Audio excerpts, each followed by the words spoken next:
After World War II, everyone was hoping for a lasting peace. But what we got instead was, well, something else entirely. A tense 50-year standoff between two superpowers, each with a completely different vision for the future of humanity. So let's dive into the opening act of the Cold War, a story of how allies became mortal enemies and walked right to the brink of Armageddon. I mean, think about this. The war in Europe isn't even officially over, and the cracks are already showing. This brief, chilling little exchange between President Truman and Joseph Stalin, it just says it all, doesn't it? There was zero trust. Espionage was everywhere from day one, and a terrifying new weapon was officially in play. So how did it all fall apart so fast? Well, the truth is, the United States and the Soviet Union were, let's call them, allies of convenience. Once their common enemy, Nazi Germany, was out of the picture, all their deep-seated, fundamental differences came rushing right back to the surface. And right here, this is the heart of the matter. You see, this was never just about drawing lines on a map. This was a battle for the soul of the planet. The American vision of capitalism and individual liberty was the polar opposite of the Soviet model of communism and total state control. They were fundamentally, completely oil and water. And Stalin, well, he wasn't exactly playing coy about his ambitions. While the Allies were talking about rebuilding, he was thinking about expanding. He actually said something like, yeah, Berlin's great, but, Tsar Alexander made it all the way to Paris. The message couldn't have been clearer. The Red Army was not done marching. So, with the Red Army parked all across Eastern Europe, Stalin decides it's time to make his move and consolidate his gains. And this leads to a stark new division right across the continent. And it was Winston Churchill, of course, who came up with the perfect phrase for it. Now, this Iron Curtain wasn't a real wall, not yet anyway, but as a symbol, whoa, it was powerful. It represented this new reality, a free West on one side and a Soviet-dominated East on the other, totally cut off from each other. Stalin had this playbook, and he ran it over and over. He'd promised these free and fair elections, and you can probably guess how free and fair they really were. And surprise, surprise, the communists always won.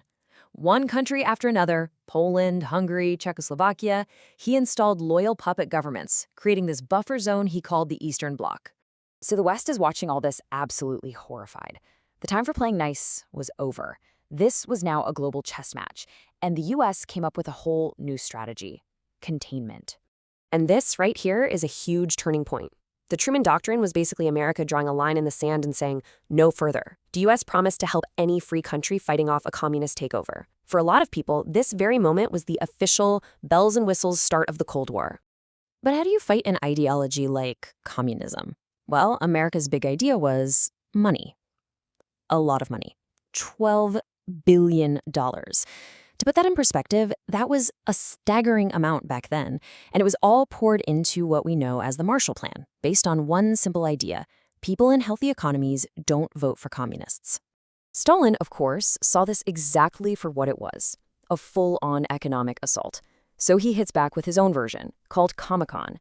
But here's the key difference. The Marshall Plan was about rebuilding. Comecon, that was all about control, welding the economies of Eastern Europe directly to the Soviet Union. And nowhere did this whole conflict get more personal, more intense than in the city of Berlin. I mean, just picture it. West Berlin was this little island of freedom, trapped 100 miles deep inside Soviet territory. So Stalin figures, hey, I'll just starve them out. He cuts off all the roads, all the canals. But then the Allies pull off something incredible: the Berlin airlift. For almost a year, they fly in everything: food, fuel, medicine. In the end, Stalin had to give up. It was a massive public humiliation for him and a huge win for the West. But if the West was celebrating, it didn't last long, because the whole game was about to change. The chess match was over. Now the pieces were loaded. The Cold War was about to get global, nuclear, and a whole lot scarier. This right here changed everything. In August 1949, the Soviets tested their own A-bomb, years before anyone in America thought they could. Suddenly, you have two superpowers who hate each other, and both of them can literally wipe civilization off the map. The world would never be the same. And for the West, it just felt like the sky was falling. First, China, the most populous country on Earth, falls to the communists. Then, the two communist giants, Russia and China, sign a defense pact. And then the final straw. Soviet-backed North Korea invades South Korea. From Washington's perspective, it looks like a tidal wave of red was just sweeping across Asia. It felt like they were losing. So, in Korea, things are going badly. U.S. forces are getting hammered by a surprise Chinese invasion. And the guy in charge, the legendary General Douglas MacArthur, he asks for permission to do the unthinkable. He wanted to drop nuclear bombs on China. That is how terrifyingly close we came to a full-blown nuclear World War III. President Truman knew this was a one-way ticket to an unimaginable catastrophe. And his answer was a hard no. In fact, he fired MacArthur, his most popular general, to stop it from happening. The Korean War ground to a halt in a brutal stalemate, but nuclear Armageddon had been avoided for now.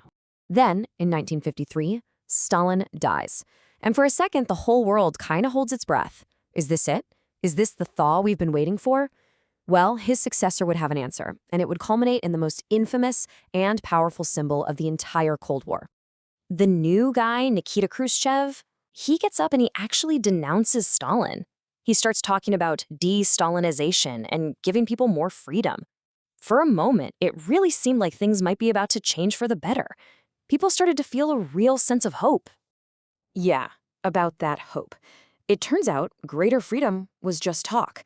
Anytime people actually tried to get more freedom, in East Germany and Hungary and Poland, the answer was always the same. Soviet tanks rolling through the streets. The message was loud and clear. The Iron Fist was still very much in charge. But the Soviets still had this one huge glaring problem: Berlin. It was this loophole, this one spot in the Iron Curtain where you could literally just walk from the communist world into the free world. And people were leaving in droves.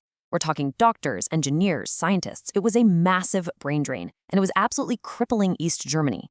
So Khrushchev comes up with a solution, a brutal, simple solution. Imagine waking up one morning and your city has been literally ripped in two by barbed wire, soon to be concrete. This led to maybe the most terrifying moment of the entire Cold War. American and Soviet tanks literally muzzle to muzzle at Checkpoint Charlie. For 16 hours, the world was on the absolute brink of nuclear war, until both sides slowly, carefully backed away. And President Kennedy just nailed it with this quote. He pointed out what the Berlin Wall really was. It wasn't a fortress to keep enemies out. It was a prison to keep their own people in. And that's the bottom line, isn't it? If your system is so great, why do you have to build a wall to stop people from leaving? It was a giant concrete admission of failure, a crack in the foundation, visible to the entire world.